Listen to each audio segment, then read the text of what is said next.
శ్రీ గణేశ్వరాయ నమ. శ్రీ గురుభ్యో నమ. జగదంబికాయ నమ. సిద్ధ గంధర్వయక్షాదయ ఆద్యైః అసురైరమరైరపి సేవ్యమానా సదా భూయాత్ సిద్ధిదాయిని. శ్రీదేవి భాగవతం వింటూ ఉన్నాము. నవమ స్కందంలో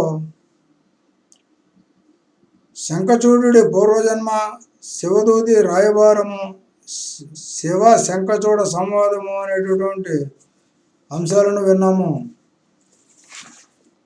చంద్రచూడు శంఖచూడు యొక్క సంగ్రామాన్ని ఇప్పుడు విందాం. చంద్రచూడు అంటే శంకరుడు, శంఖచూడు అంటే గోలోకవాసి అయినటువంటి సుధాముడు. శివుడు తన సేనను, సేనాధిపతులను ఉత్సాహపరిచాడు. దేవదానవ మహాసైన్యాలకు సంగ్రామం మొదలైంది. మహేంద్రుడు వృషభరుడితో, భాస్కరుడు విప్రజిత్తుడితో, చంద్రుడు దంభుడితో, కాలుడు కాలస్వరుడితో, హుతాసనుడు గోకర్ణుడితో, కుబేరుడు కాలకేయుడితో, విశ్వకర్మ యముడితో, మృత్యువు భయంకరుడితో, మృత్యుభయంకరుడితో యముడు, సంహారుడితో వరుణుడు, వికంకనుడితో వాయువు, చంచలుడితో బుధుడు, ఘృతపృష్ఠునితో శనేశ్వరుడు, రక్తాక్షుడితో జయంతుడు, రత్నసారుడితో అశ్వనులు, దీప్తిమంతుడితో విసవుడు, వర్చసుడితో నలకొవ్వరుడు, ధూమ్రుడితో ధర్ముడు, ధురంధరుడితో మంగళుడు, ఉషాక్షుడితో భానుడు, శోభాకరుడితో మన్మధుడు, పిఠరుడితో, ఇంకా ఇలాగే గోముఖ, చూర్ణ, ఖడ్గ, ధ్వజ, కాంచీముఖ, పిండ, ధూమ్ర, నంది, విశ్వ, పలాసలాది దానవులతో ద్వాదశాదిత్యులు, ఏకాదశ భయంకరులతో ఏకాదశ రుద్రులు, ఉగ్ర చండాదులతో మహామారి, నందీశ్వరాదులు ముఖాముఖి తలబడి ఘోరంగా యుద్ధం చేశారు. ప్రళయం కన్నా భీషణంగా యుద్ధం జరుగుతోంది. శివుడు మాత్రము అదే వటమూలంలో, అదే యోగాసనంలో కాళీసుతుడు తోడుగా కూర్చున్నాడు.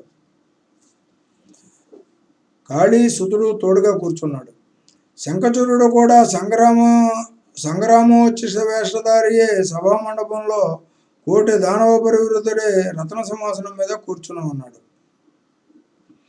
ఎప్పటికప్పుడు యుద్ధవార్తలు వింటూ ఉన్నాడు.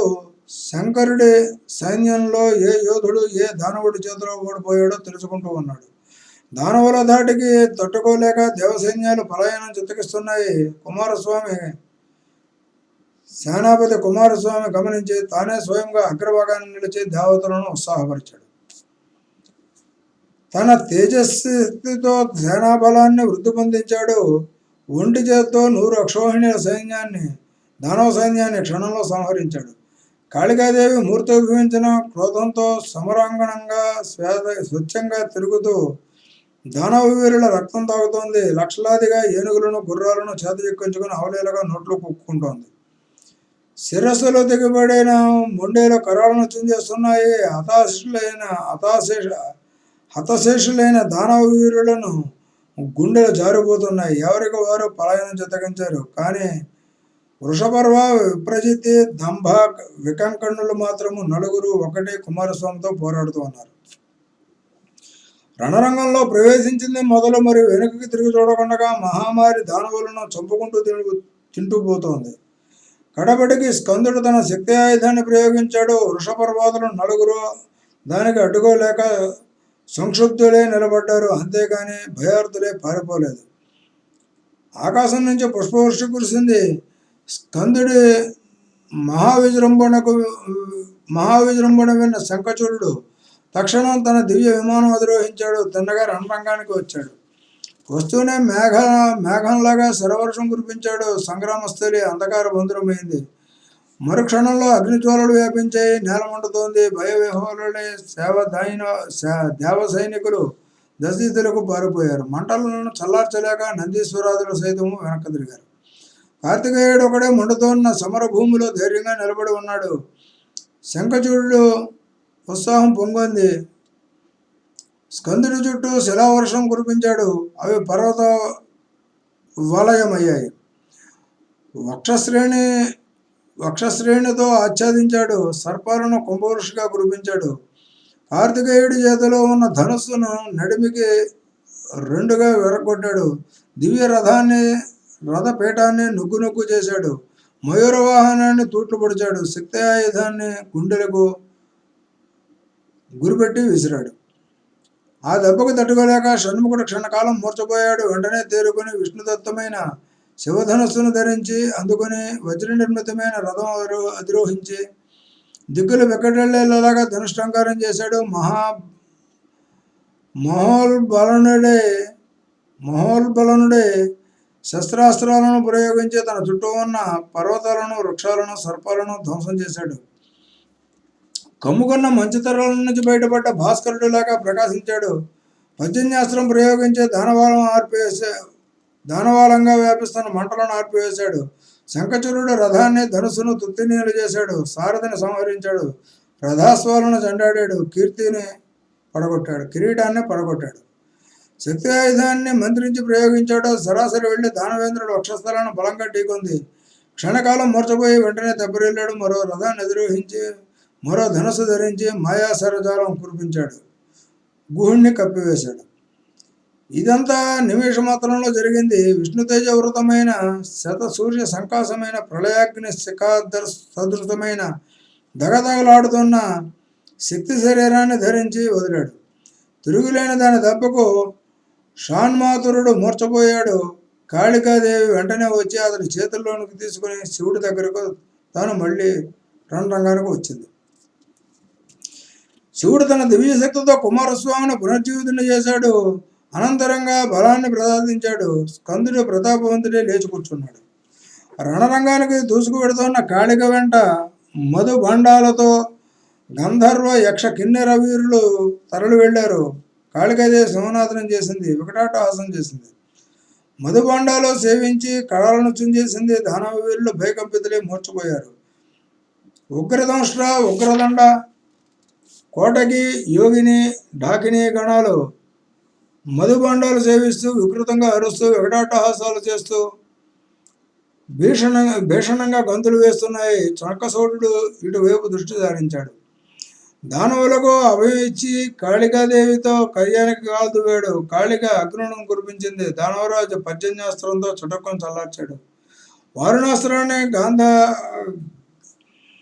గాంధర్వంతో అణిచివేశాడు.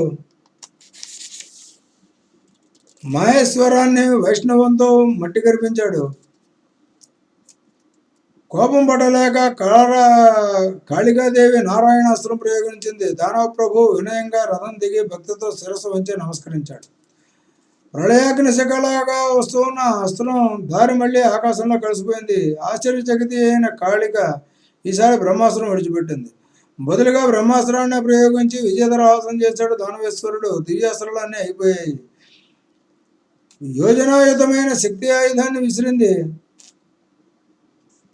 శంఖచూరుడు దాని దివ్యాస్త్రాలతో శతఖండాలు చేశాడు.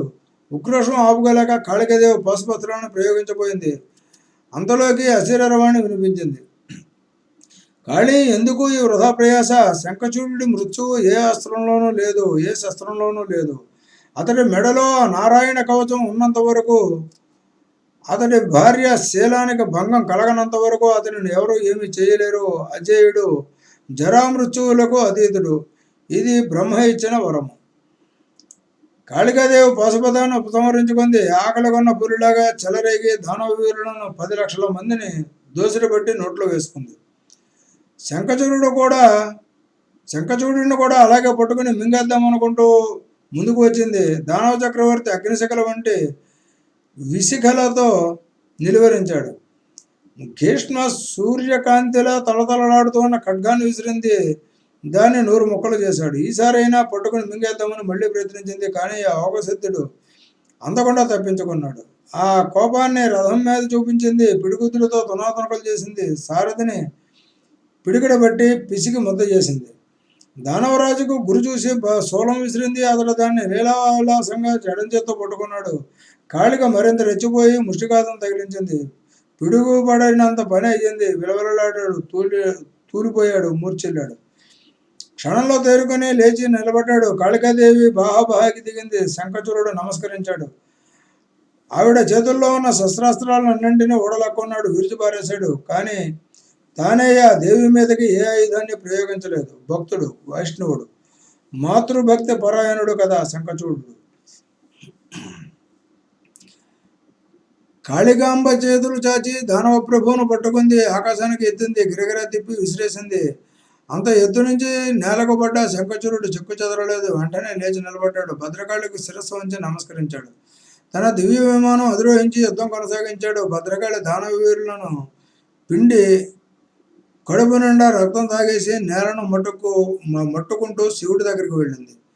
రణవృత్తాంతాన్ని యథాక్రమంగా వివరించి చెప్పింది. శంభు, నేను పాశుపతం ప్రయోగించకపోతే అశరీరవాణి వినిపించింది. దాంతో ఉపసంహరించుకున్నాను. శంఖచూరుడు మహాబలశాలి, మహాపరాక్రమశాలి. నా బాణాలను, అస్త్రాలను ఖండించాడే తప్ప తనంత తానుగా నా మీద ఏ ఆయుధము ప్రయోగించలేదు. పైగా భక్తితత్పరుడే నమస్కరిస్తాడు. నిజంగా అతడు మహాజ్ఞాని, జితేంద్రియుడు. వింటున్న శంకరుడు మృదువుగా నవ్వాడు. తత్వజ్ఞాన విశారదుడైన శివుడు ఈసారి స్వయంగా రణరంగంలోనికి దిగాడు. అతని వెంట ప్రమథగణాలు నడిచాయి. అల్లంత దూరాన చూసి దానవ ప్రభు విమానం దిగి శిరస్సు వంచి నమస్కరించి సాష్టాంగపడ్డాడు. తిరిగి విమానం అధిరోహించి ధనుసు ఎక్కుపెట్టాడు. నారద, చంద్రచూడ శంఖచూడుల యుద్ధం పూర్తిగా 100 సంవత్సరాలు సాగింది. జయము లేదు, పరాజయము లేదు. శస్త్రాలకి శస్త్రాలు, అస్త్రాలకి అస్త్రాలుగా నడిచింది. రథం మీద శంఖచూడు, వృషభం మీద చంద్రచూడు, హెచ్చుతగ్గులు లేని ద్వంద్వ యుద్ధం 100 ఏళ్లు సాగింది. శ్రీహరి చేసిన వంచన. ఒకనాడు వృద్ధ బ్రాహ్మణుడు రణరంగానికి వచ్చాడు. దానవేంద్రుడి దగ్గరికి వెళ్ళాడు. దానవరాజా, నేను విప్రుణ్ణి, నువ్వు ప్రభువు, సర్వ సంపదలకు దాతవు. నాకు పెద్దగా కోరికలు లేవు. నిరీహుడను, పైగా వృద్ధుడను, చాలా దప్పికగా ఉంది. ఆటే మాట్లాడలేను. నువ్వు అంటే అడుగుతాను, చిన్న కోరిక తీర్చు అన్నాడు. శంఖచూడుడు ప్రసన్నుడే, అడగండి తీరుస్తాను అన్నాడు. అయితే నీ మెడలో ఉన్న నారాయణ కవచం కావాలి. ఈ అడగడమే తడుగా దానవేంద్రుడు తీసి ఇచ్చివేశాడు. అది పుచ్చుకుని ఆ వృద్ధ బ్రాహ్మణుడు శ్రీహరి అంతలోనే అంతర్ధానం చెందాడు. నారాయణ కవచధారి అయిన శంఖచూడు రూపంలో తులసీదేవి ముందు ప్రత్యక్షమై కనపడ్డాడు. మాయోపాయంతో ఆమె గర్భంలో వీర్యదానం చేశాడు. సరిగ్గా అదే సమయానికి రణరంగంలో శివుడు తనకు శ్రీహరి అందించిన శూలాన్ని తీశాడు. అది గ్రీష్మ మధ్యాహ్న మార్తాండ మండలంలాగా, ప్రళయాగ్ని శకలాగా దుర్నిరీక్షంగా, దుర్నివార్యంగా ప్రజ్వలితోంది. సుదర్శన చక్రంలాగా సర్వశస్త్రాస్త్ర సారంగా తెజరిల్లుతోంది. 1000 ధనుస్సుల పొడుగుంది, 100 బారల వెడల్పుంది. సర్వ బ్రహ్మాండ మండలాన్ని సంహరించడానికి సమర్థమై కనిపిస్తోంది. ఆ శూలాన్ని ఒకసారి గిర్రును తిప్పి శంఖచూడుడి మీదకి విసిరాడు. దాన్ని చూస్తేనే దానవేంద్రుడు ధనుసు వదిలేశాడు. మనస్సుని శ్రీకృష్ణుడి పాదపద్మాలను ధ్యానించాడు. యోగాసీనుడయ్యాడు. శూలం గిరికీలు కొట్టుకుంటూ వచ్చి అతడి మీద పడింది. పడటమేమిటి, రథంతో సహా భస్మమైపోయాడు. ఆ భస్మరాశి నుంచి కిశోర గోపవేషంలో సుధాముడు ఆవిర్భవించాడు. ద్విభుజుడు, మురళీహస్తుడు, రత్నభూషణ భూషితుడు, గోపకోటి పరివేక్షితుడు, బాలసూర్య ప్రభలతో వెలిగిపోతూ ఉన్నాడు. అంతలోకి గోలోకం నుంచి దివ్య విమానం వచ్చింది. అతడు, గోపకులు అందులోనికి అధిరోహించారు. అది ఆకాశ మార్గాన గోలోకానికి సాగిపోయింది. అక్కడ బృందావనంలో, రాసమండలంలో రాధాకృష్ణులకు సవినయంగా సభక్తకంగా నమస్కరించాడు, సాష్టాంగపడ్డాడు. రాధాకృష్ణుడు ప్రసన్నవదనాలు విందులై బాల సుధాముణ్ణి తిలకించి ప్రేమగా చేరదీసి ఒడిలో కూర్చుండబెట్టుకున్నారు. శివుడు ప్రయోగించిన శంఖచూడుడి అస్థికలతో కలిసి శంఖజాతిగా మారిపోయింది. అప్పటి నుంచి శంఖం దేవతార్చనలకు యోగ్యమైంది. శంఖంలో పోసిన తీర్థం చాలా ప్రశస్తము, దేవతలకు ప్రీతిపాత్రము. పవిత్ర తీర్థోదకాల్లాగా పరమ పవిత్రము. శంఖ శబ్దం వినిపించిన చోట లక్ష్మీదేవి ఉంటుంది. శంఖ జలంతో స్నానం చేస్తే సకల తీర్థాలలోనూ స్నానం చేసినట్టే. శంఖం శ్రీహరికి అధిష్టానము. అది ఉన్న చోట విష్ణుమూర్తి ఉన్నట్టే. అక్కడే లక్ష్మీదేవి ఉంటుంది. అమంగళాలు అన్నీ పటాపంచలవుతాయి. దానవ సంహారంతో శివుడు సంతృష్టి చెంది వృషభారూఢుడే తన లోకానికి వెళ్ళిపోయాడు. దేవతలు తమ రాజ్యాన్ని తమ అధికారాలను తిరిగి పొంది విజయోత్సవం చేసుకున్నారు. దేవదుందువులు మెన్నటి మురోగాయి. గంధర్వ కిన్నెరులు గొంతెత్తి పాడారు. పుష్పవృష్టి ధారాళంగా కురిసింది. మహర్షులు మునీంద్రులు శివుడిని, ప్రమథులను, దేవ వీరులను, కాళీమాతను ప్రశంసించారు. నారద, తులసి గర్భంలో శ్రీహరి వీర్యదానం ఎలా చేశాడు అనేది కదా నీ శంక చెబుతున్నాను విను. తులసీదేవి పాతివ్రత్యాన్ని భంగపరిస్తే గానీ శంఖచూరుడు మరణించడు. అందుకని శ్రీహరి దానవ ప్రభు రూపంలో తులసి మందిరానికి వెళ్ళాడు. మందిర ద్వారం దగ్గర దుందుభి ఉంది. దాన్ని మ్రోగించాడు. అది జయశబ్దం చేసింది. అది విని పరమానంద భరితురాలే ఆ సాధ్వీమణి మందిర కవాటం తెరిచి ఈవలకు వచ్చింది. ఎట్ట ఎదుట తన మనోహరిని చూసింది. సంతోషం పట్టలేక ఉక్కిరి బిక్కిరి అయ్యింది. బ్రాహ్మణులకు, వందిమాగదులకు స్వస్తివచనాలు పలికి ధనకనక మణి మాణిక్యాలను దోషుల కొద్దీ దానం చేసింది. అర్ఘ్యపాద్యాలను తెచ్చి మనోహరుడి పాదాలను కడిగింది. నమస్కరించి ముద్దాడింది. ఎందుకో తెలియని దుఃఖం కట్టలు దంచుకుంది. వలవల వలిపించింది. సాధారణంగా తీసుకువచ్చి ఏకాంత మందిరంలో రత్న సింహాసనం మీద కూర్చుండబెట్టింది. చందన చర్చలు చేసింది. కస్తూరిగా తాంబూలం ఇచ్చింది. నాథా, ఎప్పటికీ నా ప్రాణాలు కుదురబడ్డాయి. రణరంగానికి వెళ్ళి క్షేమంగా తిరిగి వచ్చావు. ఇంతే చాలు. నా తపస్సు ఫలించింది. నా జన్మ చరితార్థమయ్యింది. నా జీవితం సఫలమయ్యింది. ఇలా పలవరిస్తూ కామ భావ పరిప్లుప్తయే సవిలాసంగా వాళ్ళ చూపులు చూసి విసిరింది.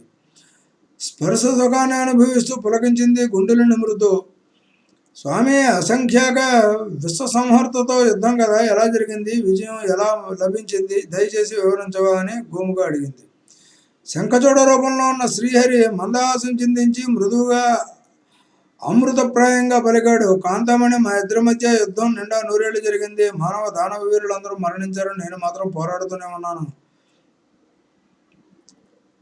మన దానవ వీరులందరూ మరణించారు. నేను మాత్రం పోరాడుతూనే ఉన్నాను. అంతలోనే బ్రహ్మదేవుడు వచ్చాడు. మా ఇద్దరికి ప్రీతికరంగా సయోధ్య కుదిర్చాడు. దేవతలకు వారి రాజ్యం వారికి ఇచ్చేశాను. సంతృప్తులై వెళ్ళిపోయారు. మన రాజ్యం మనకు మిగిలింది. ఆ తృప్తితో ఇంటికి వచ్చాను. శివుడు తన లోకానికి వెళ్ళిపోయాడు. క్లుప్తంగా జరిగింది ఇది అంటూనే తులసిని సైన్యం మీదకు వాల్చాడు. ఆ ఆకర్షణకు, ఆ సంభోగ సుఖాధిక్యానికి అనుమానించిన తులసి రకరకాలుగా వితర్కించుకుంది. శంఖచూడు కాదని నిర్ధారించుకుంది. చివరన లేచింది. మాయావి, నువ్వు ఎవడవో చెప్పు. నా పాతివ్రత్యాన్ని నాశనం చేసావు. నన్ను అనుభవించావు. నిజం చెప్పకపోయావో శపిస్తాను అంటూ గ్రాంటించింది. శపిస్తుందేమోనని భయపడి శ్రీహరి తన రూపాన్ని చూపించాడు. దేవదేవుడు, సనాతనుడు, నవీన నీరదశ్యాముడు, శరత్పంకజలోచనుడు, కోటి కందర్ప సుందరాకారుడు నవ్వులు చిందిస్తున్నాడు. పీతాంబరం గాలికి రెపరెపలాడుతోంది. శ్రీహరిని చూడగానే తులసీదేవి క్షణకాలం మూర్ఛిల్లింది. వెంటనే తేరుకుంది. జగన్నాథ, నీకు దయలేదు. పాషాణ సదృశుడివి. మోసగించి ధర్మభంగం చేసావు. నా పాతివ్రత్యాన్ని ధ్వంసం చేసావు. నా భర్తను సంహరించావు. ప్రభు, ఇంతటి దయాదూరుడివి ఎలా అయ్యావు? ఈ ఘోరానికి నిన్ను శపించవలసిందే. ఇక నుంచి నువ్వు పాషాణుడు రూపుడు అయిపోతావు. నువ్వు సత్పురుషుడు అని, కృపానిధుడు అని పొగిడేవారు ఒట్టి అమాయకులు, భ్రాంతచిత్తులు. నీది గుండె కాదు, బండరాయి. ఏ అపరాధము చెయ్యని నీ భక్తుల్ని పరుల కోసమని పొట్టను పెట్టుకోవడానికి నీకు మనసు ఎలా ఒప్పింది? పూనకం వచ్చినట్లు మాట్లాడుతూ దారుణంగా రోధించింది. గుండెల బాదుగుండు విలపించింది. పడి దుఃఖించింది. చాలాసేపు అలా చూస్తూ మౌనంగా నిల్చుండిపోయాడు శ్రీహరి. మెల్లగా పెదవి విప్పాడు. తులసికి శ్రీహరి వరాలు. కళ్యాణి, నా కోసమే కదా నువ్వు చిరకాలం తపస్సు చేశావు. నీ కోసమే కదా శంఖచూడు తపస్సు చేసింది. అతడి తపస్సుకు ఫలితంగా నువ్వు లభించావు. నీతో ఎంతకాలమో ఆనందాలు అనుభవించాడు. మరి నీ తపస్సుకు ఫలితం మాట ఏమిటి? నేనే దక్కాలి కదా నీకు. అందుకే వచ్చాను. నీ తపస్సులు పండించాను. నీ ఈ శరీరం విడిచిపెట్టి ఇంకా దివ్యదేహం ధరించు. గోలోకానికి వచ్చి రమా సదృశమై నాతో విహరించు. ఇప్పటికి నీ శరీరం నదీ రూపాన్ని పొందుతుంది. ఇప్పటి నీ శరీరం నదీ రూపాన్ని పొందుతుంది. గండకీ నామంతో విఖ్యాతి వహిస్తుంది. శాశ్వతమైన పుణ్యప్రదంగా కీర్తి గడిస్తుంది. నీ సుదీర్ఘము మనోహరము అయిన కేశపాస పావన వృక్షరూపాన్ని ధరిస్తుంది. తులసిగా ప్రఖ్యాతమవుతుంది. దాని పువ్వులు ఆకులు ముల్లోకాలలోనూ పూజా ద్రవ్యాలు అవుతాయి. అదే ప్రధాన తొరువు అవుతుంది. సకల పుణ్యస్థలాలలోనూ నదీ నదా తీరాలలోనూ విస్తరించే పరమ పావనమూర్తిగా మన్ననలు పొందుతుంది. తీర్థాధిష్టానంగా పరిగణ పొందుతుంది. నువ్వున్న చోట సకల దేవతలు ఉంటారు. తులసి వ్రతం కోసం, తులసి పత్రం కోసం నేను కూడా ఆశగా ఎదురు చూస్తూ ఉంటాను. తులసి తీర్థంలో స్నానం చేసిన వాడు సకల తీర్థాలలోనూ స్నానం చేసినట్టే, సర్వయజ్ఞాలు నిర్వర్తించినట్టే. నాకు 1000 అమృత భాండాలు నైవేద్యం పెడితే కలిగిన తృప్తి ఒక్క తులసి పత్రం సమర్పిస్తే కలుగుతుంది. కార్తీక మాసంలో నాకు తులసి వ్రతం సమర్పిస్తే వేల గోవులను దానం చేసిన ఫలితము దక్కుతుంది. ప్రాణావసాన సమయంలో తులసి తీర్థం పుచ్చుకున్నవాడు సర్వపాప విముక్తుడే విష్ణులోకంలో విరాజిల్లుతాడు. భక్తితో రోజు తులసి తీర్థం సేవించే వారికి 1,00,000 అశ్వమేధ యాగాలు చేసిన ఫలితం లభిస్తుంది. తులసిని చేత్తో పట్టుకుని కానీ శరీరం మీద ధరించి కానీ మరణించిన వాడు వైకుంఠానికి వెడతాడు. తులసి కాష్టంతో చేసిన పూసల పేరును అలంకరించుకుంటే అశ్వమేధ ఫలం అడుగడుగునా లభిస్తూ ఉంటుంది. తులసికి సాక్షిగా మిథ్యా శపథాలు చేసేవాడు కుంభీభాగ నరకానికి పోతాడు. మరణ సమయంలో తులసి తీర్థం ఒక్క బిందువు దక్కితే అతనికి దివ్య రత్న విమానం లభిస్తుంది. వైకుంఠానికి చేరుతుంది. పూర్ణిమ, అమావాస్య, ద్వాదశి, సంక్రాంతి రోజులలో తైలాభ్యంగన స్నానం చేసిన నాడు సంధ్యా మధ్యాహ్నము రాత్రి వేళల్లోనూ మైల రోజుల్లోనూ రాత్రి కట్టుకున్న బట్టలతోనూ తులసి దళాలను తుంపితే శ్రీహరి శిరస్సును తుంచినంతటి మహాపాపము.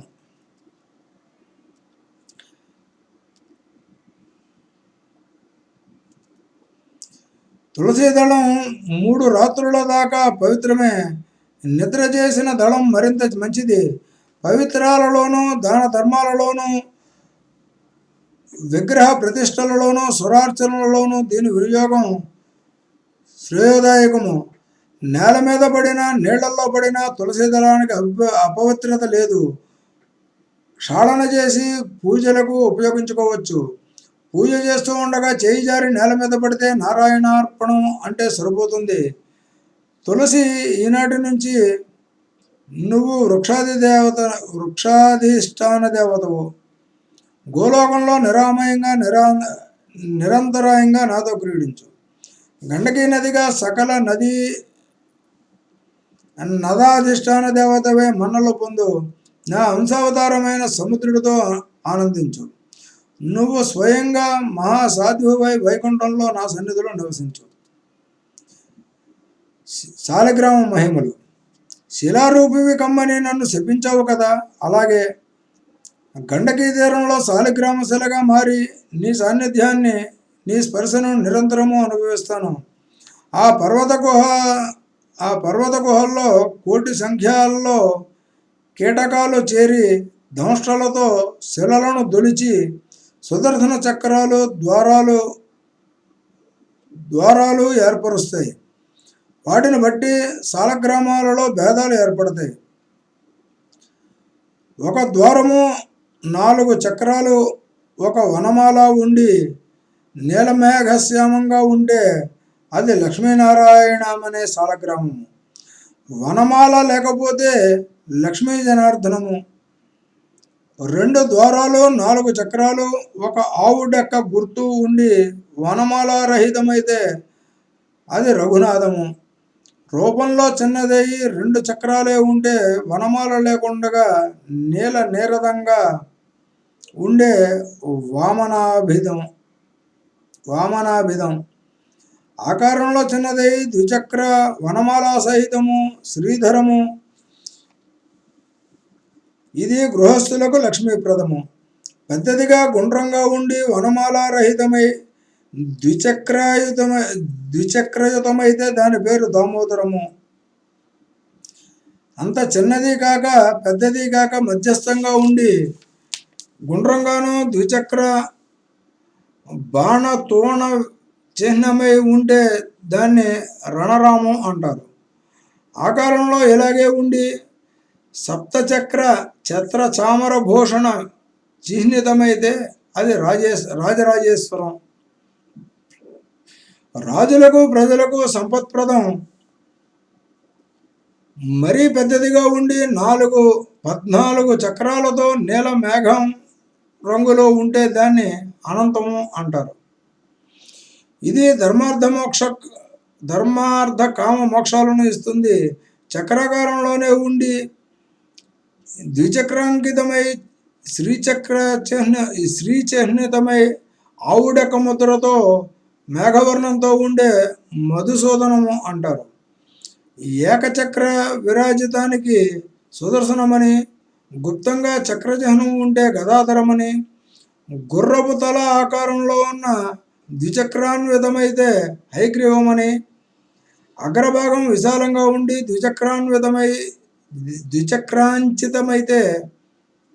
ద్విచక్రాంచితమైతే చూపులకి వికటంగా ఉండే వైరాగ్యప్రదమైన నారసింహం అని, విస్తృతాగ్రమైన ద్విచక్ర వనమాల విరాజితమై ఇలాగే వికటంగా ఉంటే గృహస్థులకు సుఖప్రదమైన లక్ష్మీ నారసింహం అని, ద్వారదేశంలో ద్విచక్రాంకితమై స్ఫుటంగా కనిపించే శ్రీ గుర్తుతో ఉండే సర్వ వాంఛాప్రదమైన వాసుదేవమని, చిల్లులు ఎక్కువగా ఉండి సూక్ష్మ చక్రాన్వితమైతే మేఘరంగులో ఉంటే ప్రద్యుమ్నమని, 2 చక్రాలు ఒకదానితో ఒకటి కలిసి ఉండి పృష్ఠభాగము వెడల్పుగా ఉంటే సంకర్షణమని, వర్తులాకారంలో ఉండి పీతవర్ణంలో శోభలీనుతూ ఉంటే అది అనుర్ధమని పేర్లు. ఏదైనా శాలిగ్రామ శిల అంటే సాక్షాత్తు నారాయణ స్వరూపము. అది ఎక్కడ అంటే అక్కడ, అది ఎక్కడ ఉంటే అక్కడ లక్ష్మీదేవి నివసిస్తుంది. సకల తీర్థాలు వేంచేసి ఉంటాయి. శాలగ్రామార్చన సర్వపాప ప్రణాశకము. బ్రహ్మహత్యాది దోషాలు కూడా తొలగిపోతాయి. ఈ శిలలు రూపంలో ఛత్రాకారంలో ఉంటే రాజ్యప్రదాలు, వర్తులంగా ఉంటే మహాసంపత్ప్రదాలు, శకట రూపంలో ఉంటే దుఃఖదాయకాలు, స్థూలాగ్రం రూపంలో ఉంటే మృత్యుప్రదాలు, ముఖభాగం వికృతంగా ఉంటే దారిద్ర్యప్రదము, పింగళ వర్ణంలో ఉంటే హానికరము, చక్రం చితికి ఉంటే వ్యాధికారకము, విరిగి ఉంటే మరణదాయకము. తులసి శాలిగ్రామాన్ని సన్నిధిలో ఉంచుకొని చేసే వ్రతము, దానము, ప్రతిష్ట, శ్రాద్ధము, దేవపూజ ఇవన్నీ ప్రశస్తాలు, అధిక ఫలదాయకాలు అవుతాయి. శాలగ్రామ శిలార్చనతో సర్వ వేదపఠన ఫలము, సర్వ యజ్ఞవ్రత ఫలము, సర్వతీర్థస్నాన దాన ఫలము, సర్వ తపఫలము నిశ్చయితంగా లభిస్తాయి. శాలగ్రామ శిలోదకాన్ని నిత్యము సేవిస్తే సకల దేవతానుగ్రహం లభిస్తుంది. మహాపవిత్రుడు అవుతాడు. అతడి స్పర్శను సకల తీర్థాలు కోరుకుంటాయి. జీవన్ముక్తుడు అవుతాడు. హరిసన్నిధికి చేరుకుంటాడు. హరిదాసుడు అవుతాడు. అతడి పాదధూళికి దోకి అతని పాదధూళి సోకి వసుంధర పవిత్రాలు అవుతుంది. అతని వంశంలో పుట్టి గతించిన వారు, పుట్టబోయేవారు అందరూ తరిస్తారు. కర్మబంధాల నుంచి విముక్తి పొందుతారు. విష్ణుపదంలో లీనమవుతారు. శాలగ్రామ శిలను ధరించి అసత్యాలు పలికేవాడు కుంభీభాగ నరకానికి పోతాడు. నియమాలను ఉల్లంఘిస్తే అశుపత్ర నరకంలో పడతాడు. శాలగ్రామ పూజలో తులసి విచ్ఛేదం చేస్తే, అంటే తులసి రహితంగా పూజిస్తే భార్య వియోగము, స్త్రీ హత్య, మహాపాతకము చుట్టుకుంటాయి. శంఖ పూజలో చేసిన ఇదే దుష్ఫలితము. శాలగ్రామ తులసి శంఖాలను ఒకచోట ఉంచితే అర్చిస్తూ కాపాడేవాడు మహాజ్ఞానియే శాలగ్రామ తులసి శంఖాలను ఒకే చోట ఉంచి అర్చిస్తూ కాపాడేవాడు మహాజ్ఞానియే శ్రీహరి సన్నిధికి చేరుకుంటాడు. శ్రీహరికి ఇష్టుడవుతాడు. తులసి, ఇప్పటికీ నీ కోపం చల్లారిందనుకుంటాను. శంఖచూడునితో నీ కలయికకు కేవలము ఒక మన్వంతరమే అవధి, అది ముగిసిపోయింది. మీ ఇద్దరి శాపాలు ముగిశాయి కనుక ఇద్దరు ఇప్పుడు గోలోకవాసులు, నాకు అత్యంత ఆప్తులు అయ్యారు. బృందావనంలో రాసమండలంలో ఇక మనం వేరేద్దాము అని శ్రీహరి ఆప్యాయంగా వర్ణించాడు. తులసి మౌనంగా ఉండిపోయింది. క్షణంలో దేహం రాలిపోయింది. దివ్య తేజోమయమైన లక్ష్మీ స్వరూపం ఆవిర్భవించింది. శ్రీమన్నారాయణుడితో కలిసి దివ్య విమానం అధిరోహించి వైకుంఠానికి తరలిపోయింది. నేలపై పడి ఉన్న తులసి దేహం గండకీ నదిగా మారింది. శ్రీహరి దాని తీరాన పర్వతంగా మారాడు. అక్కడ కీటకాలు శిలలను వివిధ రూపాలలో తొలిచి నదుల్లోకి దొరిలిస్తాయి. అవే శాలిగ్రామ శిలలు. నదీ జలంలో పడినవి అత్యధిక ఫలప్రదాలు, గట్టున ఉండిపోయినవి సూర్యవేడిమితో పింగళ వర్ణంలోకి మారతాయి. నారదా, నీ సందేహాలన్నీ తీరాయి కదా, ఇంకా ఏమైనా మిగిలి ఉన్నాయా? సంశయించకుండా అడుగు చెబుతాను అన్నాడు నారాయణ మహర్షి. ఆ నారదుడు ఏం అడిగాడో, నారాయణ మహర్షి ఏం చెప్పాడో వచ్చే భాగంలో తెలుసుకుందాము. స్వస్తి. శ్రీ జగదంబార్పణమస్తు.